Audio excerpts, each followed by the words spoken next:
혹시 귀신을 믿나? 멍하니 창밖을 바라보고 있을 때 운전을 하고 있던 아저씨가 내게 물었다. 귀신이요? 네, 믿죠. 근데 그건 왜 물어보세요? 사실 믿지 않지만 그냥 거짓말을 했다. 아니, 별건 아니고. 지금까지 지원했던 사람들은 많았는데 정작 귀신을 믿는다는 사람은 별로 없었거든. 자네는 왜 지원했나 싶어서 그래서 물어봤지. 이유랄 게 있나요? 그냥 돈이 좀 필요했어요. 재밌을 것 같기도 했고요. 일자리를 구하다가 우연히 발견한 종이 전단지. 그곳엔 꽤나 흥미로운 내용이 들어있었다. 폐가에서 일주일을 버티면 500만 원 지급. 단순 고액 알바 수준을 넘어선 터무니없는 조건이었다. 아저씨에게 이유를 물었더니 돌아오는 대답은 황당한 것이었다. 글쎄, 별거 없어. 그냥 재미가 있으니까. 당당하게 들어간 놈들이 며칠 버티지도 못하고 덜덜 떨면서 나오는 게 제법 볼만하거든. 물론 소소하게 돈벌이도 좀 하고 있고. 아저씨는 웃으며 안주머니에 넣은 봉투를 툭툭 두드렸다. 거기엔 내가 건넨 참갑이 5만 원이 들어가 있었다.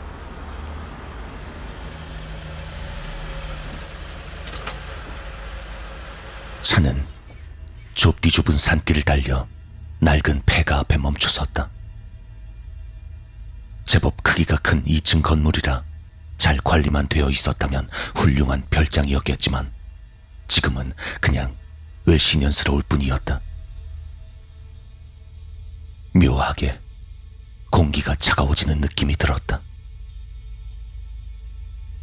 도착했구만. 난 말이야, 난 귀신을 믿지 않아. 흉관이 뭐니 떠들어대지만 여기도 결국 그냥 빈집이지. 집주인인 내가 제일 잘 알지 않겠어? 근데 말이야, 이상하게 강심장이란 놈들도 저기서 며칠 지내다 보면 엉엉 울면서 나오더란 말이지. 저 집에 귀신이 있다고 말이야. 자네는 성공할 수 있을지 모르겠구만. 그럼 만약에 제가 성공을 하면 최초인가요? 그런 셈이지. 지금까지 제대로 버틴 사람이 없었으니까. 가장 오래 버틴 게 나흘이야. 그나마 그놈도 반송장이 돼서 나왔지. 그 정도예요? 내가 얘기했을 텐데. 어설프게 돈만 보고 덤빌 일이 아니라고. 물론 그런 얘기를 들었고 몇 번씩이나 다짐받긴 했지만 솔직히 내 입장에선 실패한다는 게 이해가 되지 않았다. 아저씨 말대로 결국은 그냥 빈집에서 며칠 지내는 것뿐이다. 포기할 이유도 무서워해야 할 이유도 내겐 없었다. 혹시라도 말이야, 못하겠으면 지금 얘기해. 시작했다가 포기하면 한 푼도 주지 못하니까. 지금 포기하면 차비라도 챙겨줄 테니 잘 생각하라고. 난 오래 고민하지 않았다. 할게요. 아저씨는 만족스러운 웃음을 흘리며 대답했다. 좋아. 그럼 집 내리자고. 무전기 하나 줄 테니까 포기하고 싶으면 바로 연락하고.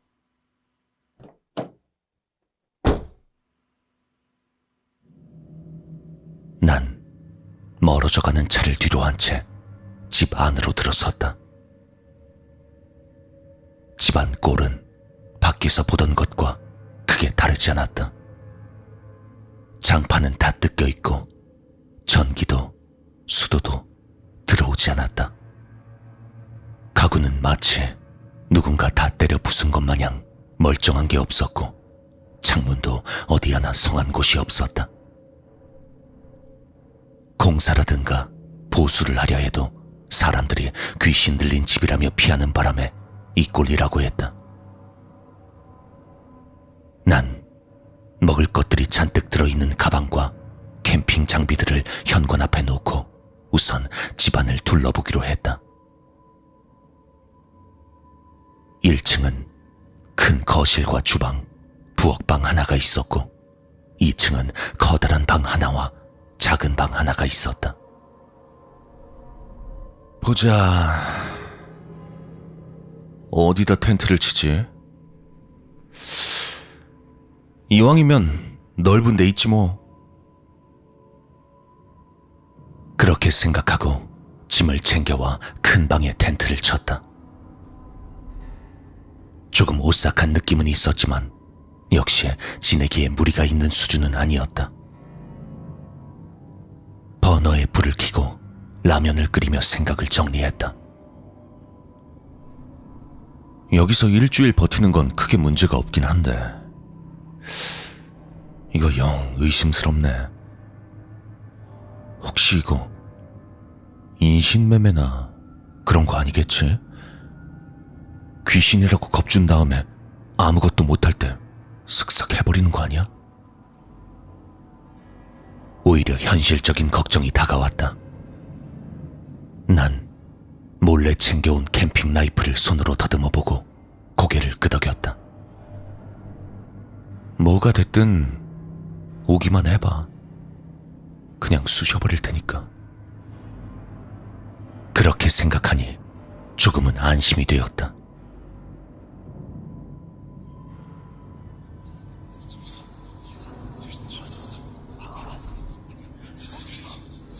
어느샌가 잠이 든 난 사람들이 속삭이는 소리에 잠에서 깨어났다. 하지만 눈이 떠지지도 몸을 움직일 수도 없었다. 뭐야? 나 가위 눌린 거야? 평생 가위는커녕 악몽 한 번 꾼 적 없던 나였기에 너무도 낯선 느낌이었다. 꼼짝도 할 수 없는 상황에서 소리만은 또렷하게 들을 수 있었다. 너무 많은 목소리였기 때문에 뭐라고 하는진 알 수 없었다. 이거 어떻게 해야 돼? 그냥 다시 자버리면 되나?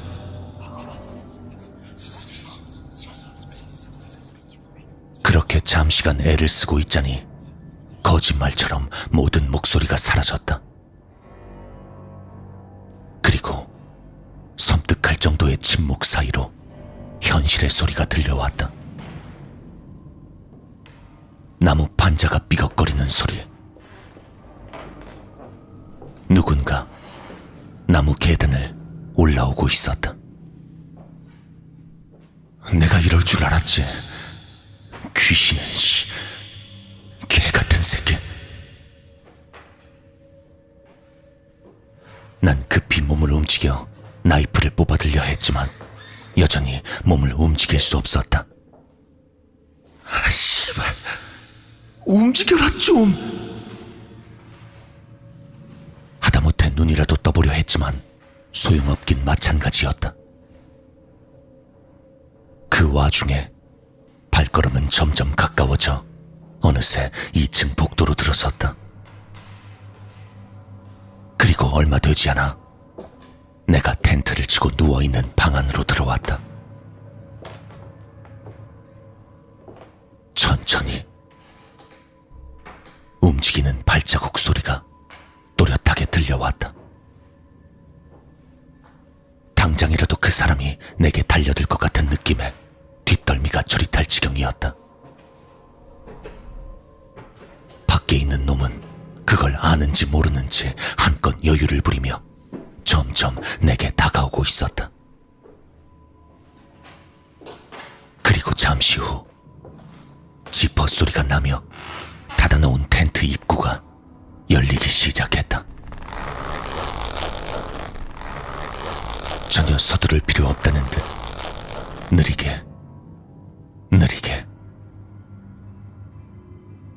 그래봐야 몇 초였겠지만 나에겐 너무도 길게 느껴졌다. 날카로운 칼이 내 몸을 파고드는 끔찍한 상상에 숨조차 쉬지 못할 때쯤 내 얼굴에 뭔가 차가운 것이 닿았다.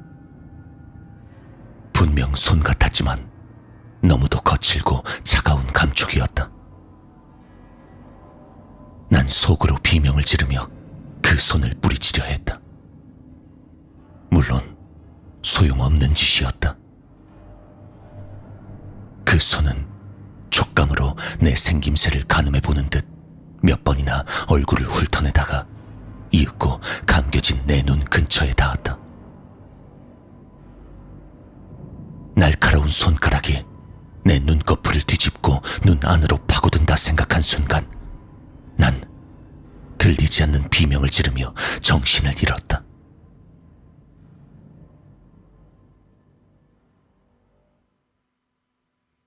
눈을 떴을 땐 이미 해가 뜬 후였다. 마치 밤새 노가다라도 한 듯 몸이 삐그덕거리는 느낌이었다. 다급히 얼굴을 만져보니 다행히 어디 하나 문제없이 멀쩡했다. 뭐야, 진짜 죽는 줄 알았네. 꿈이었구나 싶어 헛웃음을 삼키며 안심하려는 찰나 어젯밤 분명히 닫아두었던 텐트 입구가 열려있는 게 눈에 들어왔다. 그리고 먼지 쌓인 방바닥에서 내 것이 아닌 발자국도 찾아볼 수 있었다. 믿기 힘들었지만 어젯밤 일은 꿈이 아니었다.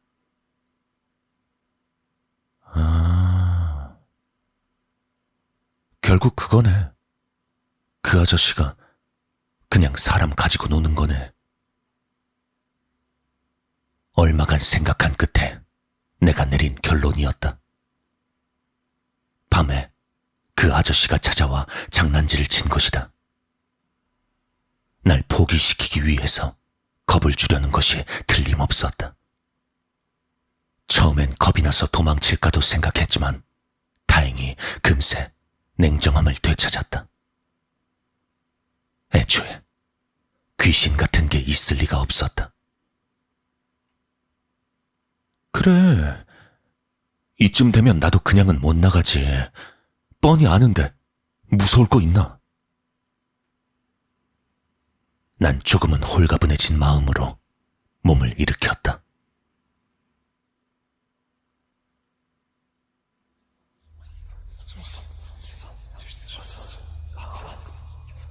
씨발, 뭐야. 또 이래. 그날 역시 일찍 잠에 들었지만 어제처럼 가위에 눌렸다. 다행이라면 지금은 눈만은 간신히 뜰 수 있었다. 어제와 똑같이 수많은 소리가 속삭이고 있었다.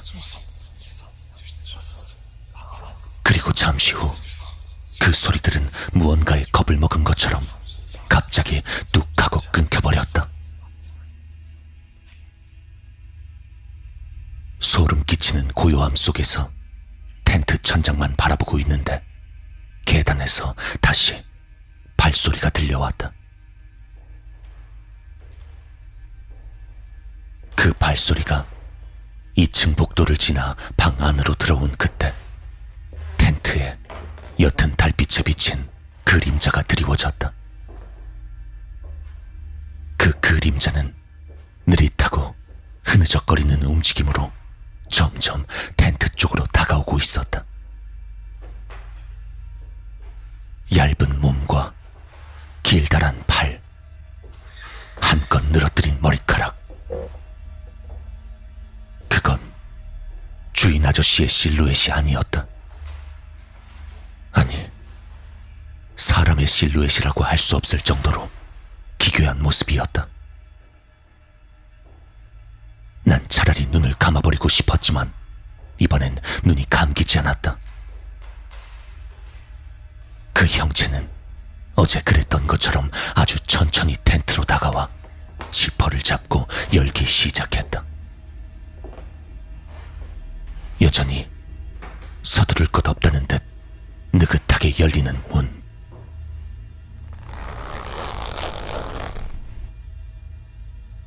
곧이어 열려진 텐트 사이로 그것의 얼굴이 드러났다. 마치 시체를 말려놓은 듯 쭈그러지고 뒤틀린 얼굴.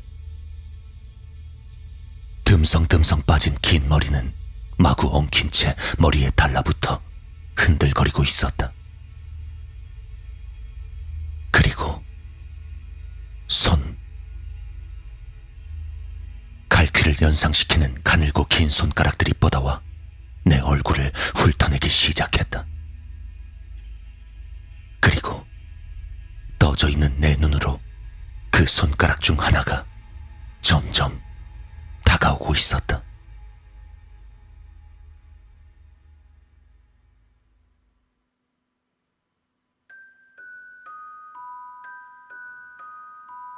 난 비명을 지르며 눈을 떴다. 정신을 놓고 기절하듯 잠에 빠져들었던 건지 해는 중천에 떠 있었다. 어제의 일을 떠올리며 얼굴을 만져보았다. 역시 몸에는 이상이 없었지만 텐트 문이 열려 있었고 희미한 발자국 역시 다시 찾을 수 있었다. 뭔진 모르지만 그걸 다시 보고 싶진 않았다. 한시라도 빨리 여기서 나가야 한다. 난 다급히 일어나 짐을 챙겼다. 우선 이 집에서 멀리 떨어진 다음 무전기로 포기하겠다고 이야기하는 것이다. 아저씨의 비웃음 따윈 얼마든지 받아들일 준비가 되어 있었다. 되는 대로 짐을 챙기고 밖으로 나왔다. 일단은 최대한 이곳에서 멀어지고 싶었다. 그렇게 현관을 벗어나 마당으로 들어선 순간 다리에서 느껴지는 끔찍한 고통에 난 그대로 주저앉아 버렸다. 내려다보니 커다란 곰덫에 걸려 다리에서 피가 줄줄 새어나오고 있었다. 견디기 힘든 고통에 욕지거리를 내뱉으며 무전기를 찾기 위해 떨어진 가방을 주워들었다. 아저씨! 제 말 들리세요? 아저씨! 떨리는 손으로 무전기를 집어들고 말했다. 하지만 아무리 불러봐도 답은 오지 않았다. 휴대폰이며 연락 가능한 모든 전자기기는 맡겨놓은지라 달리 연락할 방법이 없었다. 제발 대답 좀 해라, 아저씨! 그러나 여전히 대답이 없었다.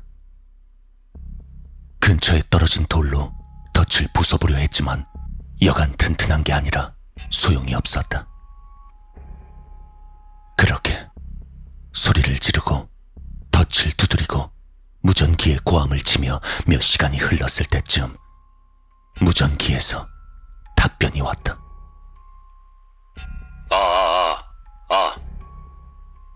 내 말 들리나?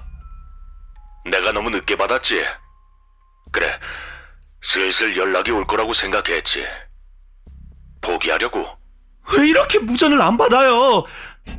네, 포기할게요. 더 이상 여기 있기 싫어요. 아니, 그보다 당장 좀 와주세요. 지금 제가 덫을 밟아서 꼼짝도 못하겠어요. 몇 시간째 피를 흘리고 있다고요. 빨리 와서 저 좀 살려주세요.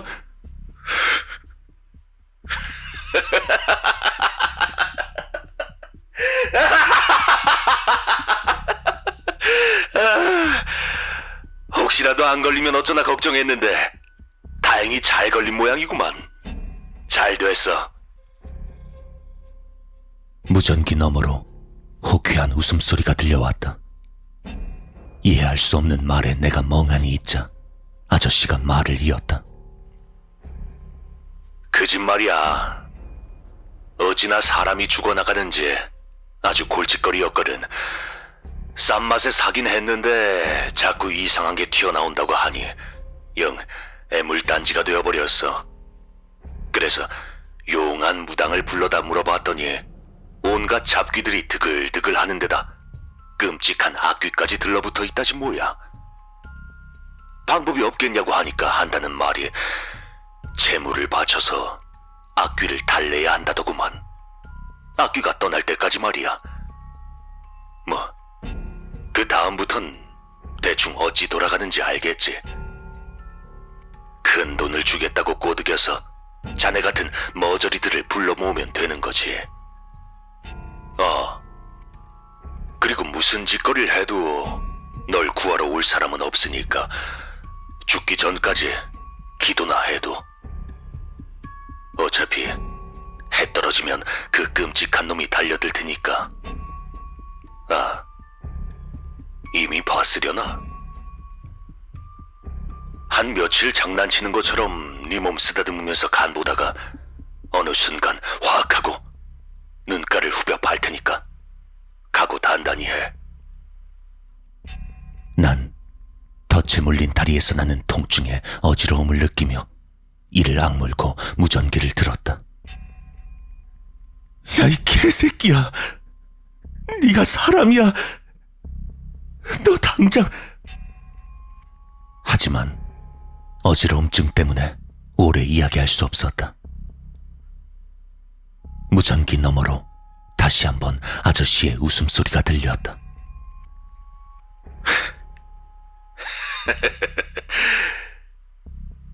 너 나한테 거짓말했지? 귀신 믿는다고 말이야. 귀신 믿는 놈들은 죽으면 죽었지 이런 데는 안 와. 그래서 거짓말인 줄 알았지. 물론 나도 거짓말을 하나 했어. 난 사실 귀신을 믿어. 거기 있는 그 시체 같은 놈 나도 봤거든. 그 놈을 봤으니 어쩌겠어. 무당 말 들어야지. 참, 그러고 보니 내가 이거 거짓말을 하나 더 했네. 잠시간의 침묵 후에 무전기에서 음산한 목소리가 들려왔다. 돈에 눈 멀어서 거기 들어갔던 놈 중에 살아나온 새끼는 한 놈도 없었어.